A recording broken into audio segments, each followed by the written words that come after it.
It's fine, Darla said with a faint smile. I forced one back, answering, yeah. Just needed to stretch a bit. Inside, though, my nerves were on fire.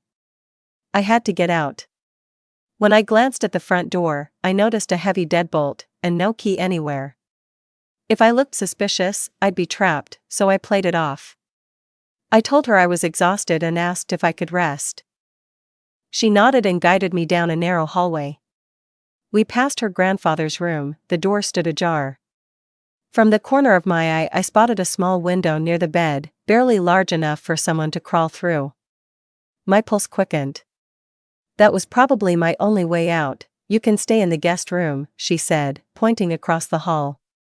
I'll grab you some blankets.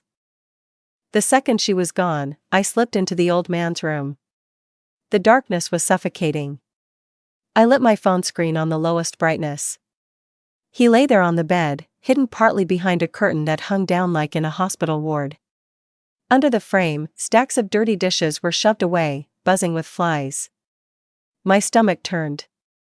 Moving carefully toward the window, I eased it open, stiff hinges groaning as I pulled inch by inch. That's when I heard it, slow, rattling breaths from the bed. I froze. Then his head jerked unnaturally to the side, like a broken puppet. His eyes flew open, and he smiled, not a gentle smile, something twisted, wrong. His mouth stretched too wide, teeth crooked, filthy, jagged like they had outgrown his skull.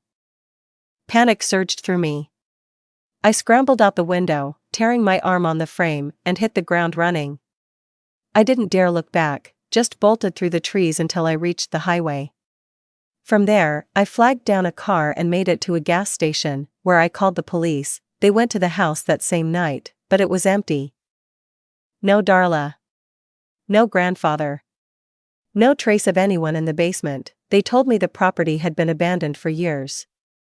The last owner, a butcher named Roy Miller, had been left paralyzed after an accident in the 90s. He died in 2003. There was no record of any Darla ever living there. No ID, no history, nothing. Now, I can't bring myself to use dating apps. I check the news for missing men every week. And sometimes, when I dream, I'm back in that room again, frozen as those lifeless eyes snap open, watching me. The crooked smile stretching, wider and wider.